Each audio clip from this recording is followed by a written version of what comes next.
আমাদের সমাজে আজ অলিতে গলিতে সব জায়গায় কিন্তু বুদ্ধিজীবী পাওয়া যায়। একজন বুদ্ধিজীবী হওয়ার সঠিক মানদণ্ড হচ্ছে তার রবীন্দ্রনাথ সম্পর্কে জ্ঞান থাকা প্রয়োজন, এবং সেটাই পরীক্ষা করার জন্য আমরা আজকে সবাইকে বলেছি কবিগুরুর একটা গান ব্যাখ্যা করতে। গানটি হচ্ছে রয়েছি নিশির পানে চাহিয়া। তবে মজার ব্যাপার কি, এরকম অ্যাকচুয়ালি ওনার কোনো গান নেই। তবে যে গানটা থেকে আমরা এই ইন্সপিরেশন নিয়েছি সেই গানটা হচ্ছে Waiting for tonight. Oh, when you would be here in my arms. Only, darling, darling, I'm only. আমরা সবাই জানি যাচ্ছি কবিগুরু রবীন্দ্রনাথের ম্যারেজ ডে। তো ওনার একটা খুব বিখ্যাত গান আছে রয়েছি নিশির পানে চাহিয়া। গানটি শুনেছি আমরা সবাই, অনেক জনপ্রিয় গান। তো এই গানটি শুনলে আপনার কি মনে হয়? আসলে গানটি খুবই রোমান্টিক একটি গান, Right. অ্যান্ড হচ্ছে যে গানটা যে কোনো মানুষের মনটাকে ভালো করে দেয়। সো হচ্ছে আমার মতো সবারই শোনা উচিত গানটা। আর যারা শুনছে অবশ্যই তাদের সবাই ভালো লাগছে, অ্যান্ড আমিও শুনছি, আমার অনেক ভালো লাগছে। অ্যান্ড আজকে সকালে আমি আর আমার ফ্রেন্ড যখন বাসা থেকে বের হয়েছি, ইনফ্যাক্ট তখন আমরা গানটা শুনেই বের হয়েছি।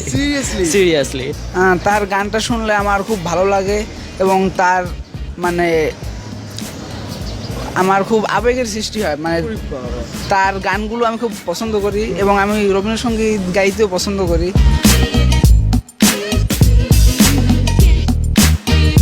অ্যাকচুয়ালি এই গান শুনে মানে নিজের মোমেন্টাম অ্যাকচুয়ালি অন্যরকম হয়ে যায়, যেটা আসলে আর বলতে পারবো না। That's amazing.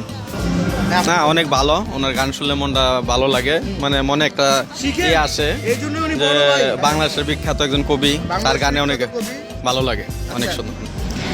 গানটা শুনলে জ্যোৎস্নারাতের কথা মনে হয়। আর এই গানটা শোনাটা আমি সিরিয়াসলি কালেকশনের মধ্যে এই গানটাই আমার সবচেয়ে ফেভারিট। আর এই গানটা শুনলে সত্যি আমি জ্যোৎস্না রাত, সেখানে একটু বৃষ্টি খুব মিস করি। রয়েছ নিশিতে চাহিয়া মিলবে আমারও হিয়া। আপনার কি মনে হয় গানটার মাধ্যমে কবিগুরু কি বলতে চেয়েছেন? কবিগুরু আসলে নিজের ফিলিংসগুলো বর্ণনা করছেন, অ্যান্ড আমার মনে হয় তিনি নিজের ফিলিংস যেভাবে বর্ণনা করছেন, অ্যান্ড প্রত্যেকটা মানুষ নিজের ফিলিংসগুলোকে ঠিক এই নজরেই দেখে। রোমান্টিক একটা গান আর অনেক স্লো মোশনের গান শুনতে অনেক ভালো লাগে।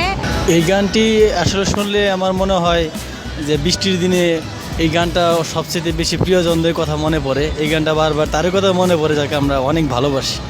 আপনি কত ঘন ঘন গানটি শুনেন?